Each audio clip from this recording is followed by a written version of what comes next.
Foi a terceira entrega, hoje foi a nossa terceira entrega de leite. Então, assim, eu gostaria de agradecer a todos vocês do fundo do meu coração. Poucos dias eu fiquei tão feliz na minha vida, igual eu fiquei feliz hoje, entregar um leite para quem precisa e foi muito legal, gente. Obrigado por vocês estar fazendo parte disso também, eu só tenho a agradecer. Vamos começar a conversar então sobre para que a gente veio aqui hoje. A gente veio aqui hoje bater um papo sobre gordura, e é isso que a gente vai fazer. Então,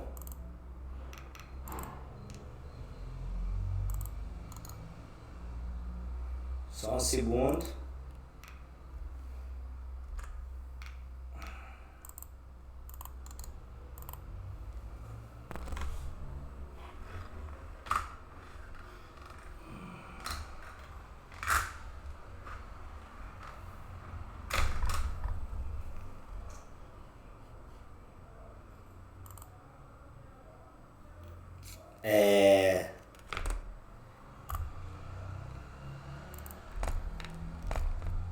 Então, gente, vamos começar. Primeiramente, boa noite a todos. Agradecer esse projeto, tá rodando. Agradecer a gente estar junto mais um dia. Então aqui está a pirâmide de alimentação, ela foi o nosso tema ao longo desses encontros. A gente já conversou sobre a base dessa pirâmide, a gente já conversou... Opa...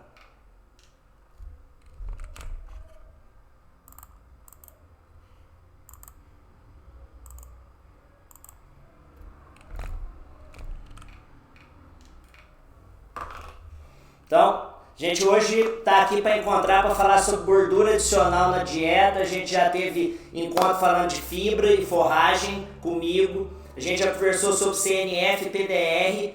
E a gente também já conversou sobre vitaminas e minerais com o Tomer. Tomer, meu amigo, obrigado, Tomer, pela participação. E hoje a gente está aqui para falar de gorduras adicionais na dieta. Então, primeiramente, já que eu vou falar de gordura adicional na dieta, eu gostaria que a gente abrisse a cabeça um pouco e levasse alguns conceitos embora para casa, para a gente não pensar em gordura antes dessa noite de hoje, para a gente ganhar essa noite de hoje no nosso dia a dia, no nosso raciocínio, a gente não pensar só em estratégia mais, a gente evoluir esse assunto. É para isso que eu estou convidando vocês, meus amigos. Então, gordura adicional na dieta é o nosso tema. Pensar numa dieta de vaca de leite, na utilização de gordura na dieta de vaca de leite.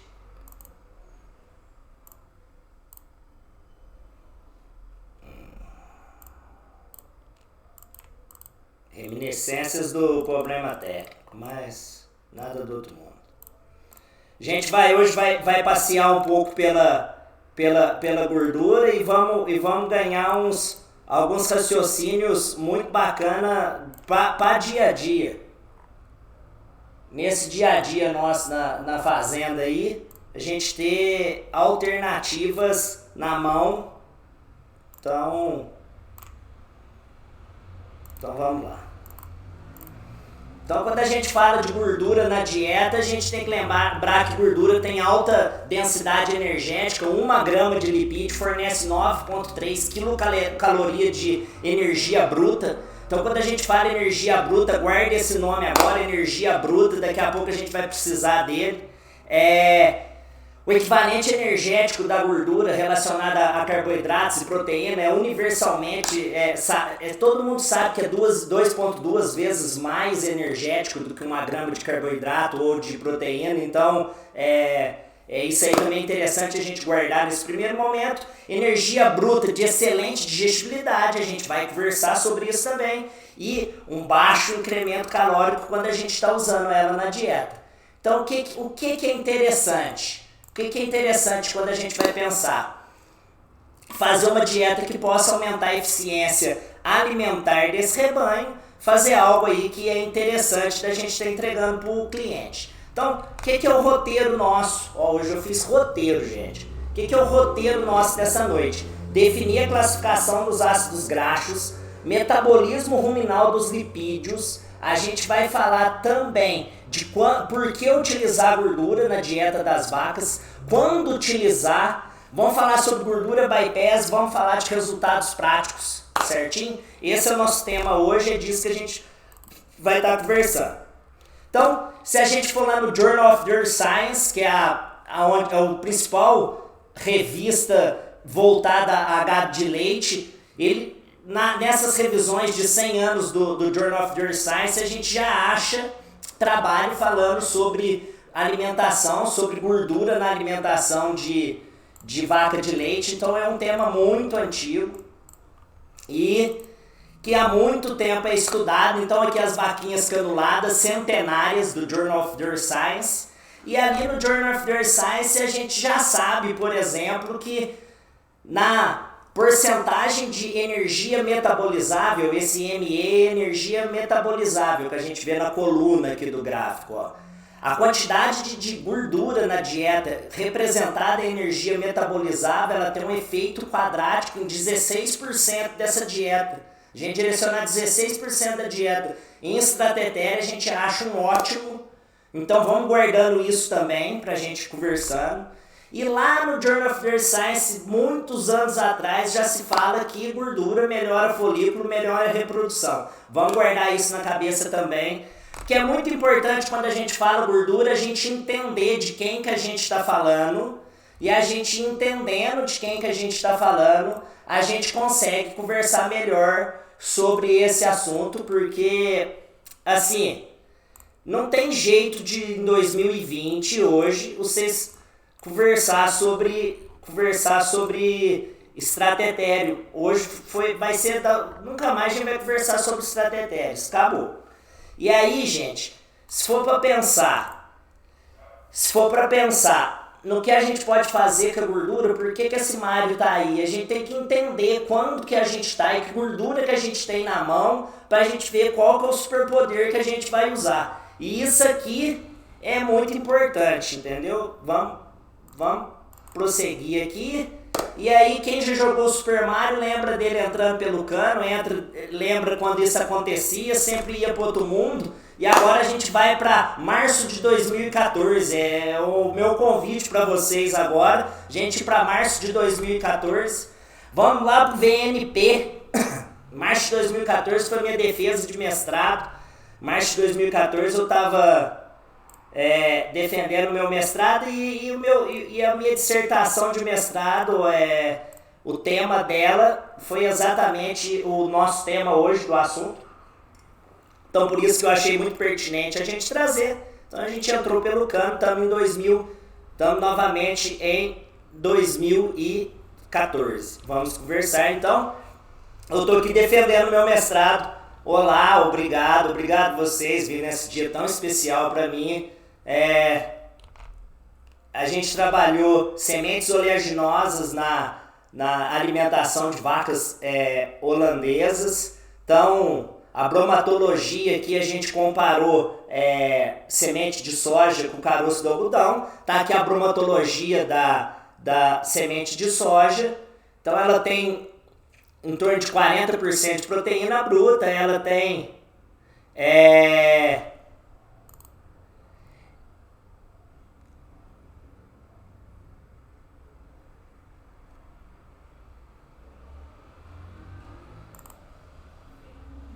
ela tem em torno de 40% de proteína bruta, ela tem em torno de 20% de estratégia, ela tem 35% de carboidrato e em torno de 85% de NDT.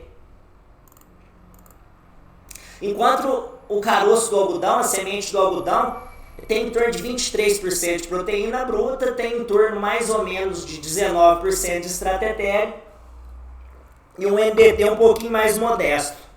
Então a gente foi comparar a utilização do grão de soja cru e integral na alimentação das vacas em lactação e foi olhar esse desempenho produtivo e reprodutivo.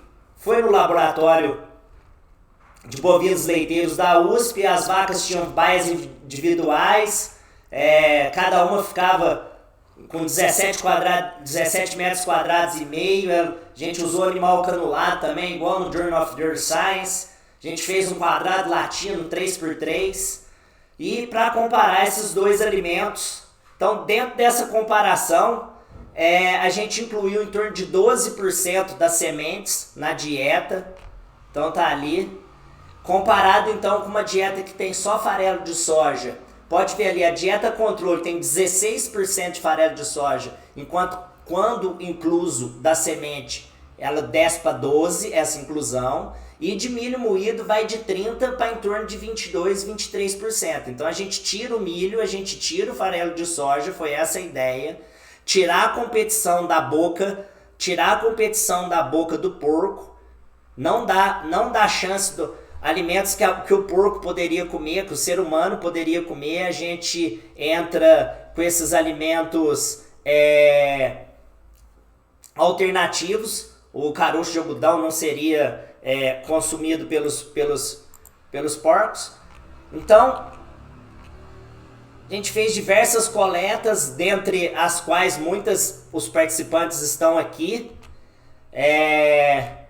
Inúmeros análises, como qualquer projeto de mestrado, e o que eu gostaria era de mostrar para vocês o comportamento de quando a gente suplementa gordura, o que acontece quando a gente usa a gordura suplementar, o que acaba acontecendo, o que vai ser os achados normalmente quando a gente é feliz nisso aí. Então, resultados e discussões. Se é ao controle, a gente tem o grão de soja e o caroço de algodão ali do lado.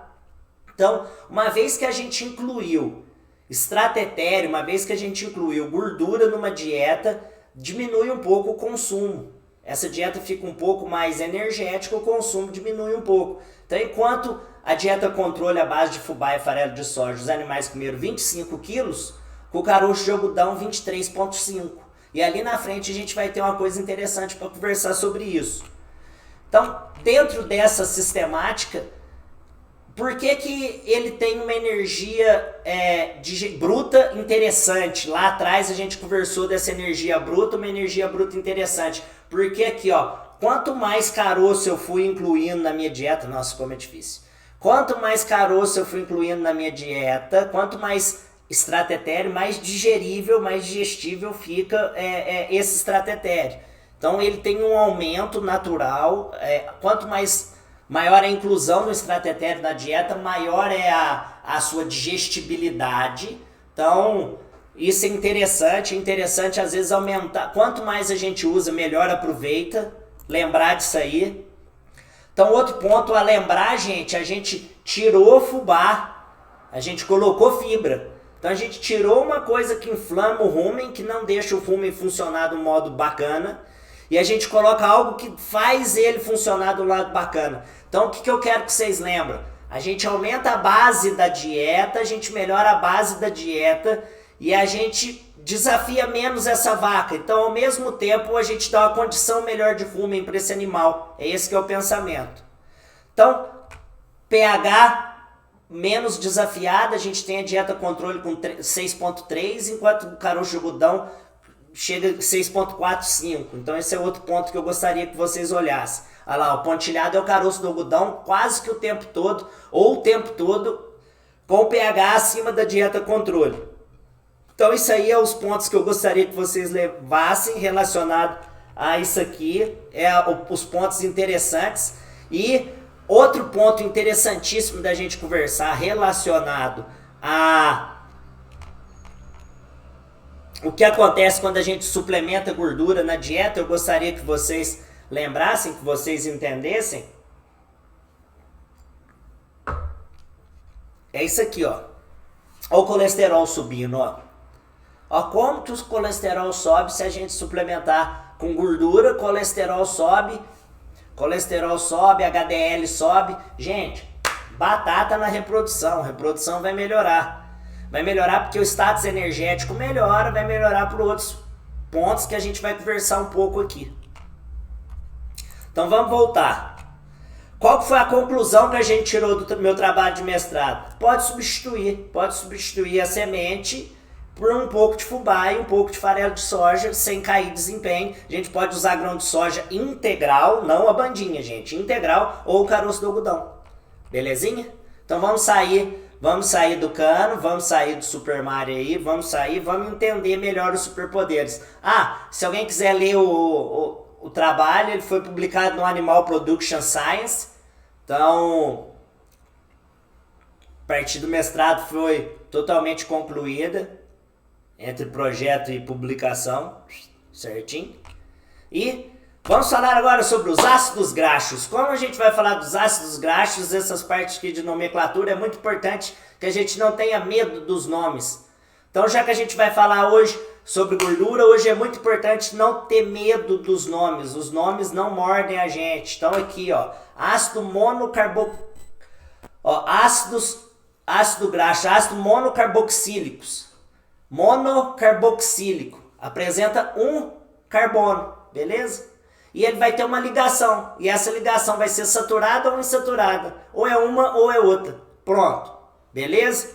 Próximo passo. Entender quem que são esses camaradas. Triacilglicerol é a principal fonte de ácido graxo. Ela é a principal fonte de ácido graxo para o ruminante.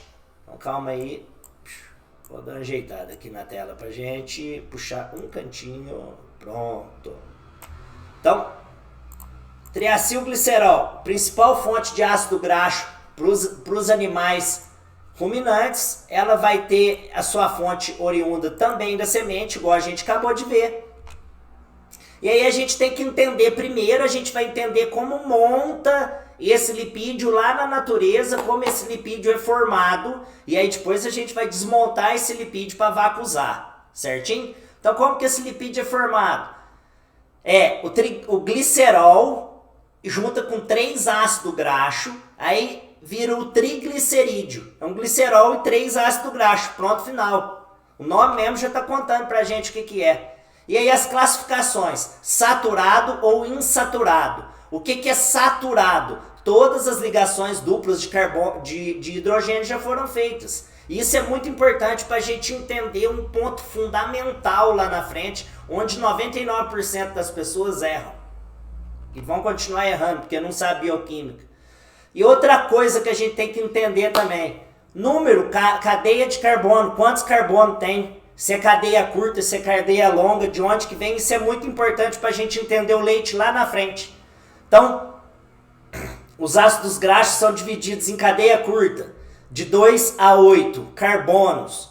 Vocês lembram lá, todos tem que ter um carbono. Quando juntam tanto, vai ser cadeia curta até 8, média de 8 a 14, longa acima de 14. Entende isso na boca da vaca e no leite, entendeu tudo. Então vamos lá. Gordura no leite. Você sabia que 3,5 a 4 e pouquinho por cento do leite é gordura? E é uma gordura saudável, uma gordura saturada e saudável? E você sabia que tem como a gente saber que gordura que está ali? E isso não é difícil. O modo da gente saber isso eu vou mostrar daqui a pouquinho. Mas basicamente o leite é formado por cadeia curta, média e longa. E tem a quantidade certa de cada um e a gente entender o que está acontecendo para a gente tirar conclusões a partir da dieta. Porque esses nutrientes têm que sair de algum lugar. Então vamos entender síntese de novo. Síntese de novo é todos os carbonos em torno...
Pessoal, vocês estão me escutando? Tá tudo certo?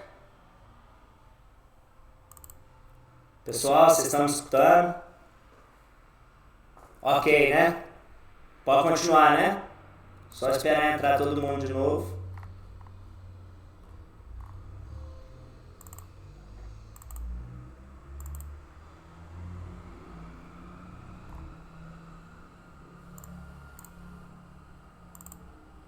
Pessoal, tá me escutando?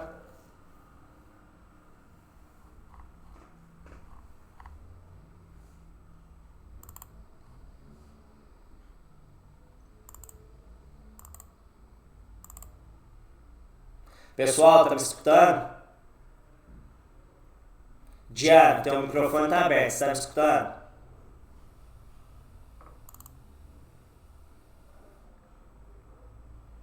Laís, você tá me escutando?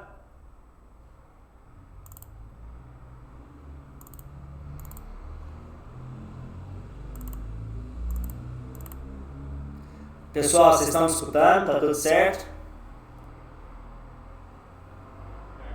Beleza. Então vamos voltar. Acho que já voltou todo mundo. Vocês me desculpem a pobreza. Caiu o link aí. Vamos voltar. Então, vamos entender da onde veio esse carbono. A gente entendendo de onde veio esse carbono, a gente vai entender vários problemas. Então, isso aí é fundamental para o nosso raciocínio ali na frente. Entender de onde veio esse carbono. Então, próxima classificação dos carboidratos, próxima classificação das gorduras em essenciais e não essenciais. Essa é muito fácil. As essenciais a vaca tem que comer, as não essenciais ela produz. Então essa aqui a gente vai pensar mais na frente. Ácido graxo essencial não é sintetizado pelos animais, o não essencial ele sintetiza, isso aí todo mundo já sabe. E é assim, gente, começar a olhar, a gente começar a conhecer que gordura a gente está usando na dieta. Então assim, vamos dar uma olhada aqui, por exemplo, ó. Vamos dar uma olhada aqui, por exemplo, ó. Sebo, por exemplo, aqui, óleo de linhaça. Ele tem 5% de 16,0, que é o palmítico. Enquanto que de palmítico, o óleo de palma, cadê ele aqui? Eu não tenho, eu vou mostrar ele aqui na frente para vocês. O óleo de palma comercializado como óleo de palma, por exemplo, tem 50%. Então, vamos olhar quem é quem. Vamos olhar quem é quem na hora que a gente for. Vamos parar de falar estratério. Vamos começar a conversar sobre quem é quem. Isso é muito mais importante. Conhecer o perfil desses ácidos graxos. Isso é muito mais importante para a gente do que falar em percentual de estratério. Deixa isso no passado. Então, assim, 5% de estratério, é isso que todo mundo fala. Não pode passar de 5% de estratério. Então, grande parte de vocês, alguma fase da vida, já se deu conta, já ficou de frente com essa maquininha aqui. Aqui na lista eu tô vendo o Guilherme Cabral, que me ajudou, tô vendo a Julinha. Então, daqui uns dias vai ser o Altieres, e é isso. Aqui, ó, extrato eterno, vai ficar uma vida aqui. E aí eu quero falar, se a gente vai conversar sobre extrato etéreo, 5%, será que vai ser esse nível de prosa que a gente vai ter? Você sabe quanto de extrato etéreo? Extrato etéreo no capim tem extrato etéreo, gente. Só que é extrato etéreo, ó, extraído do éter. Então, os pigmentos, as ceras desse capim, os pigmentos vão ser extraídos igualzinho. E aí vai contar ali no material como se fosse extrato etéreo. Então, assim, o que a gente deve fazer? Deve pensar em cada material.